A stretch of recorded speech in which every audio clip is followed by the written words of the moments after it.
All right. How's everyone doing today? Hopefully you're doing great and hopefully you had a good week last week. A lot of you got some retakes done, which was awesome. If not, hopefully you had kind of a relaxing week without too much math. If you're not done with the practices and you were still planning on retaking, that's okay. You can still retake. Just let me know when you get those done. And then any day at 1 o'clock, you can join the video chat and retake those learning targets. Just let me know ahead of time that you're planning to do that so I can get them ready for you.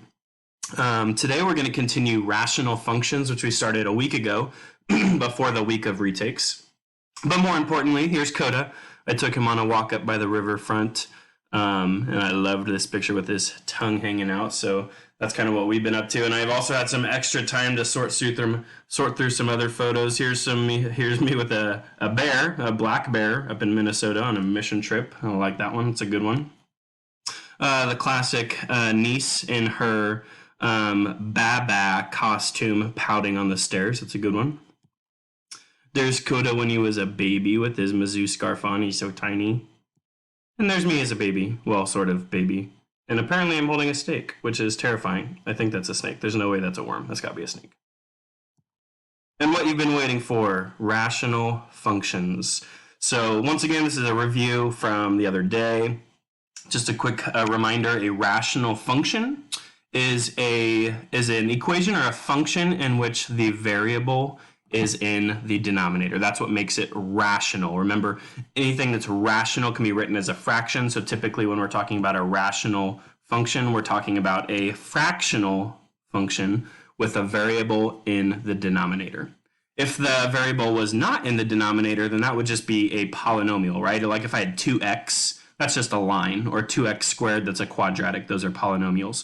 But what makes it a rational function is when the variable's in the denominator. So just a quick review of what we did a week ago because we had that little break in the middle. Simplifying rational expressions. We've been doing this for a long time. All the way back to like third grade, you've been simplifying rational expressions, okay? So just an easy version of it. If I had 12 over 15, what we could do is we could factor those numbers out. So for example, 12 is just 3 times 4. And we could even write 4 as 2 times 2, right? If we wanted, so 3 times 2 times 2. We call that the prime factorization. It's all of the prime numbers that multiply to be 12. And 15 is just 3 times 5. And both of those are prime numbers. So 3 times 5 on the bottom. That gives us a common factor on both the top and the bottom. So what we can do is divide it away because we know 3 divided by 3 is 1. And the reason we're able to do that is because dividing is the inverse of multiplying. Okay, if things are multiplied together, then I can divide out a common factor that results in the numerator and the denominator. So therefore, our final answer here would be 4/5. That's how we reduce a fraction, right? And for the one on the bottom here, 15, like we just did, is 3 times 5. 25 is 5 times 5. And we do have one common factor. 5 divided by 5 is 1. Those cancel out, so we're left with 3/5. Okay, so this is the basis behind what we did a week ago. And just real quickly, because I see these mistakes a lot, if I have 3 minus 2 over 3 plus 5, well, 3 minus 2 is 1, right? And 3 plus 5 is 8. So that should be 1/8. But what I'll see people do is they will divide away that 3. But if you notice, these are subtracted. They're not multiplied. You can't divide something that's subtracted. Those are not inverses. They don't cancel each other out. So for example, if I canceled out those 3's, then I would just be left with -2 over 5, which obviously is not 1/8. Okay, so you can only divide away if it's a factor, meaning they're multiplied together. Same thing here. Basically, this is that. Instead of a 3, I put an X because what I see a lot of the time is people will cancel these X's out. Okay, you can only do that if that X is multiplied times something. Okay, so in this case, there's nothing you can simplify there. Now, if it was 2x, that's 2 times x over 5 times x, then yes, we could divide that x away, and I'd just be left with 2/5. But you can only divide if you're undoing multiplication. Okay, so just a quick warning there. And then what we learned last week is the polynomial version of that. If we have the exact same factor, now notice these are added, but they're multiplied times something else. These two are added, but they're multiplied times something else. We call those factors, or things that are multiplied together. So we can divide away this common factor, that entire parenthesis, because they're both multiplied times something else, leaving us 3 over x plus 3. And that would be your final answer. Be aware you cannot cancel those 3's out because the one on the bottom is added. That 3 is not multiplied times anything. And just real quickly, this was one of the Khan Academy practice questions that we were having some issues with. So we have 32 minus 2y squared over 5y squared minus 80. Then, excuse me, the first thing I would do is order these in standard form, okay? This polynomial on top is not in standard form. So it's actually better to write that as negative 2y squared first plus 32. So just reorder it so that the largest exponent's in front. And then the bottom is in standard form, so it's already fine. Now the first step of factoring, because we want things to be factored in order to be able to cancel them, because factoring is multiplying and canceling is division, we need to factor out a GCF. So on top, we have a negative 2 in front. It's always best for this leading term to be positive. So if you factor out a negative 2, that would flip the sign on the inside. And then 32 divided by negative 2 is 16. So we now have, or negative 16. So you can see if I were to distribute this negative 2 back through, that negative times a negative takes me back to being a positive. Okay, so factoring out a negative changes the sign.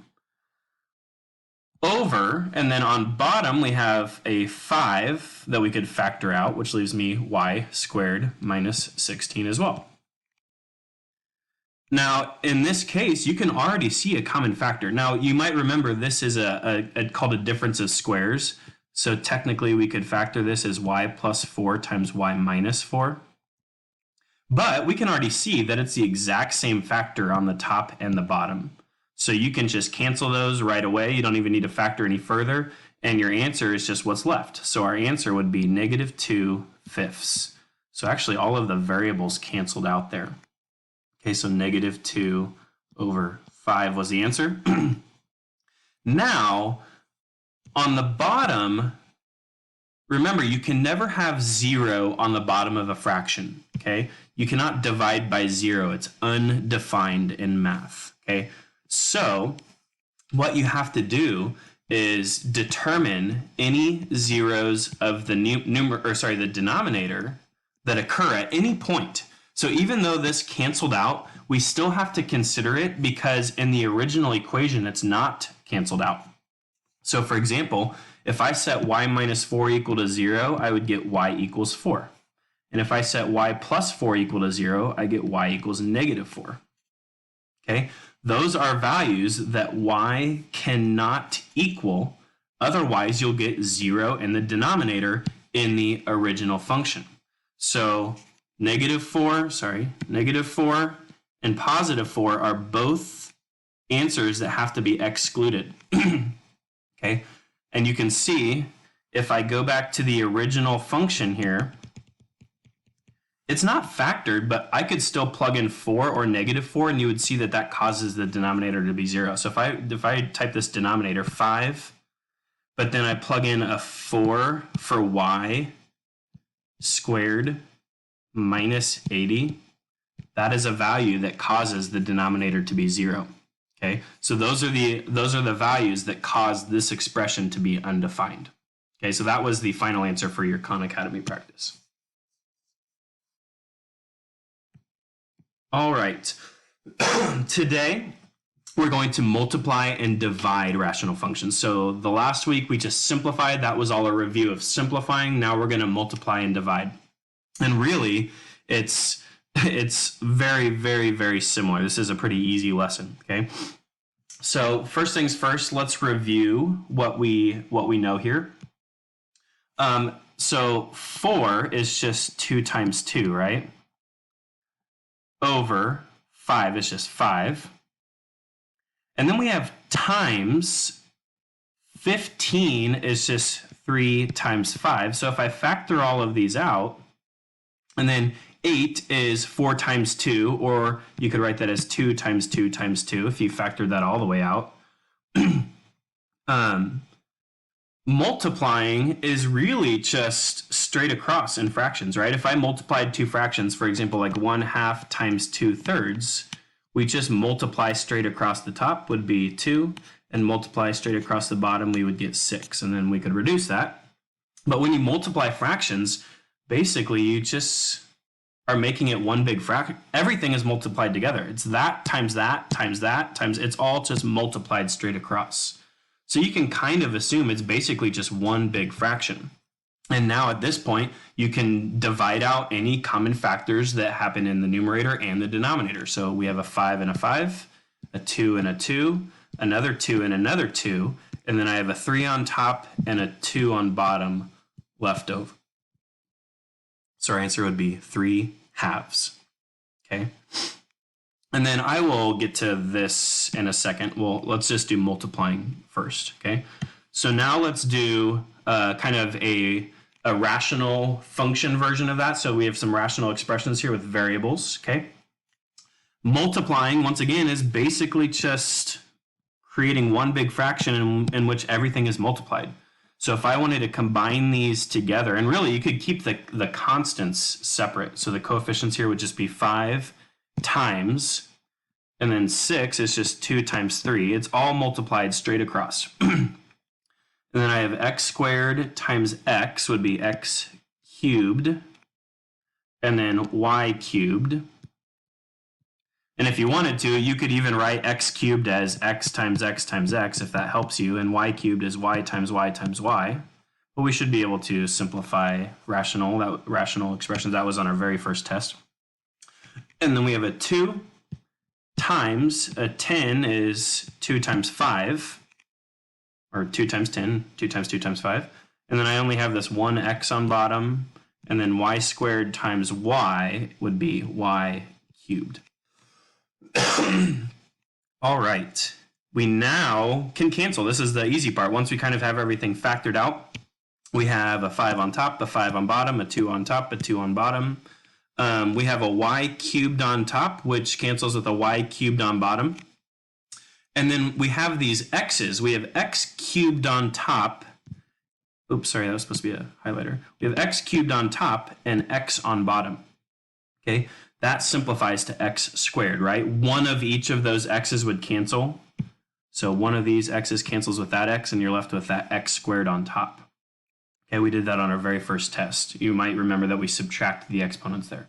So the only thing we have left on top is this 3, and then that x squared over 2. And that's all that's left on the bottom. So our final answer is 3x squared over 2 after all of those cancel. All right, one more of these. I'm going to go ahead and say to pause this. So pause the video and give this a try on your own. This is a very important concept for pre-calc that you will be taking next year, and college algebra especially. Both of those classes that you guys will be taking next year, the rational functions are everywhere. So I know this is not for a grade. This is just to hopefully to better your math mind so that you are prepared for next year when this stuff comes up, because it will come up. So pause the video. Take a couple minutes and give this one a try on your own, and then I'll put the answer on the screen and see if you got it right.